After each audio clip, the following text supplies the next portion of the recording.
Happy morning. Welcome to the Dynamic Communicators channel. I am your Chitra. Today we are going to see common mistake alert.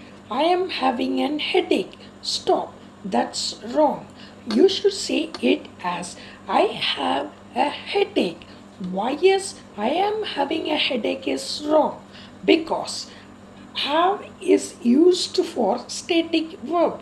Static verb states the conditions, feelings, and not actions. What do you mean by static verb? Static verb is a verb that describes condition, feelings, or emotions and not actions. Examples of static verbs. Number one, verbs of possession. I have a car. Should not say it as I am having a car.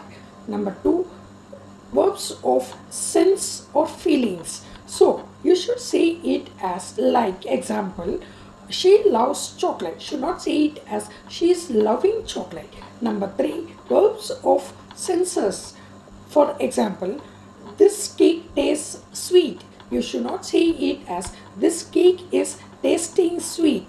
The static verbs or verbs that just exist that does not show happen. So ing form is not used in many cases. You should say it as I have a headache. காலை வணக்கங்கள். Dynamic communicators channel மூலிமா உங்களை வரவேற்கிறேன். நான் உங்களது சித்ரா. இன்றைக்கி நம்ம முக்கியமாக பார்க்க போகிறது பொதுவாக நம்ம செய்கிற தவறுகள் என்னென்னா ஐ ஆம் ஹேவிங் எ ஹெட்டேக். ஸ்டாப் பண்ணுங்கள்.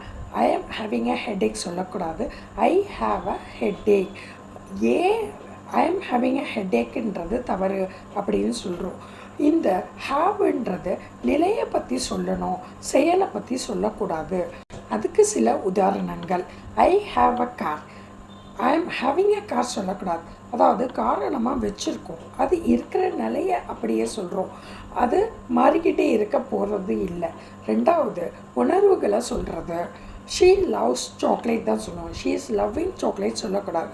அவளுக்கு சாக்லேட் பிடிக்கும்னு சொல்லணும். அந்த உணர்வு நிலையானது, அந்த உணர்வு மாறிக்கிட்டே இருக்க போகிறது இல்லை.